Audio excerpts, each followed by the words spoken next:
Chers concitoyens, chers compatriotes, vaillant peuple de Guinée, ce message est un plaidoyer, car le monde change.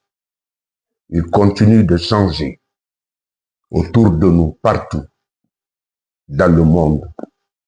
transformant tous les écosystèmes à un rythme qui bouleverse l'ordre et la hiérarchie des choses. Chaque pays, selon ses spécificités, prend des options, opte pour des démarches et se dote de ressources qu'il juge opportunes pour renforcer son spectre vital, changer d'orientation et garantir l'avenir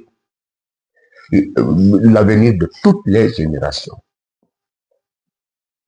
Et chacun prend soin de le faire dans un cadre objectif, légal, transparent et participatif, mais qui place l'alternance, n'est-ce pas, des idées, des méthodes, des moyens, des ressources et surtout l'alternance du leadership au premier plan de toutes les priorités de gouvernance. C'est ce qui fait la force des systèmes en vigueur dans tous les pays qui occupent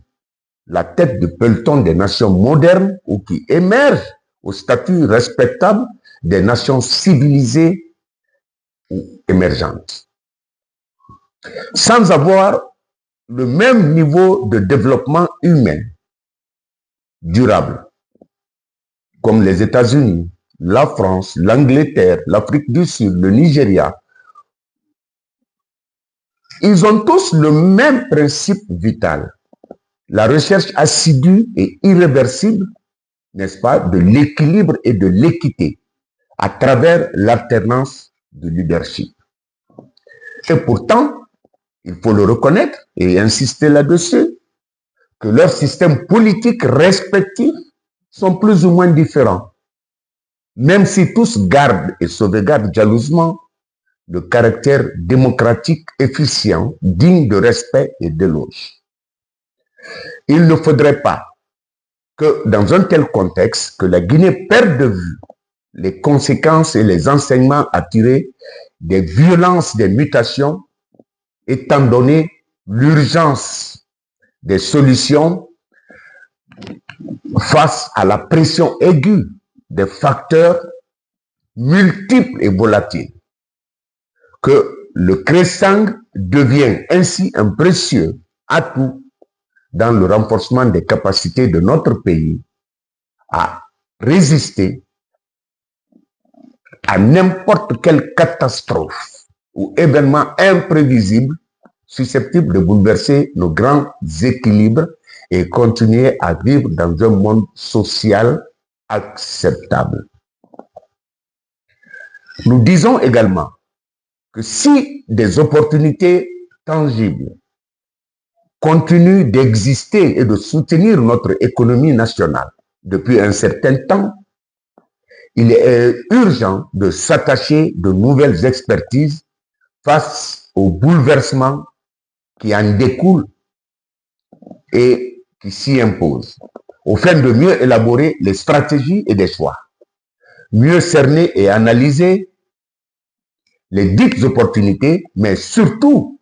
pouvoir concrétiser leur faisabilité sur le terrain pour l'atteinte des objectifs majeurs qui consistent à créer des activités de croissance garanties et durables. Au moment où la Guinée opère progressivement des changements politiques,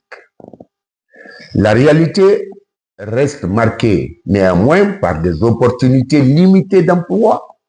notamment dans le secteur moderne des nouvelles technologies, de l'agriculture, de l'environnement, ainsi de suite.